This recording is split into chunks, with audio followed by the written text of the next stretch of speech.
এখন অলুয়া হাজিবাড়িতে অবস্থান করতেছি। এই হলো জাকির স্যারদের বাড়ি। এই হলো আমাদের পুরানো সেই খাল।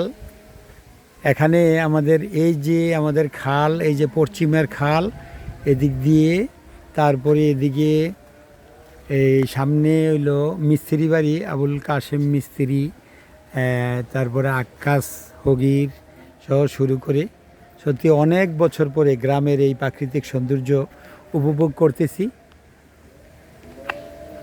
সত্যি প্রশংসার দাবিদার গ্রাম। নিজের গ্রামকে এত ভালো লাগে। এই হলো আমাদের পুকুর, সেই দক্ষিণ পাড়ার পুকুর বাঁশঝাড়। তারপরে এখানে একটা হিন্দুদের বাড়ি ছিল, ওই হিন্দু বাড়িটা এখন পরিত্যক্ত অবস্থায় আছে। এখানে কিছু গাছ গাছ লাগানো হয়েছে। এখানে এই পুকুরে আগে কত মাছ ধরতে আসছি। তারপরেই আমাদের সামনেই দুলু মিস্ত্রির বাড়ি। ওইটা আমাদের দিঘির পাড়, দিঘির পশ্চিম পাড়ে এই অবস্থান করতেছি। এখানে ফেরিওয়ালা বিক্রি করতেছে। তারপরে আমরা এখন আমাদের বাড়ির দিকে যাচ্ছি।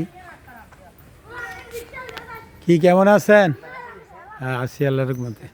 গ্রামের কিছু ছবি উঠাইতেছি, বুঝছেন নি? কি কেমন বেচা কিনা হয়? হ্যাঁ, কত 300-400 টাকা বেচন যায়? হ্যাঁ, আচ্ছা আচ্ছা আচ্ছা। আমরা এখন আমাদের বাইতুল আমান জামে মসজিদের দিকে যাচ্ছি। এই পুকুরের উত্তর পারে অনেক বাড়িঘর হয়ে গেছে। এটা ময়নুলের বাড়ি। তারপরে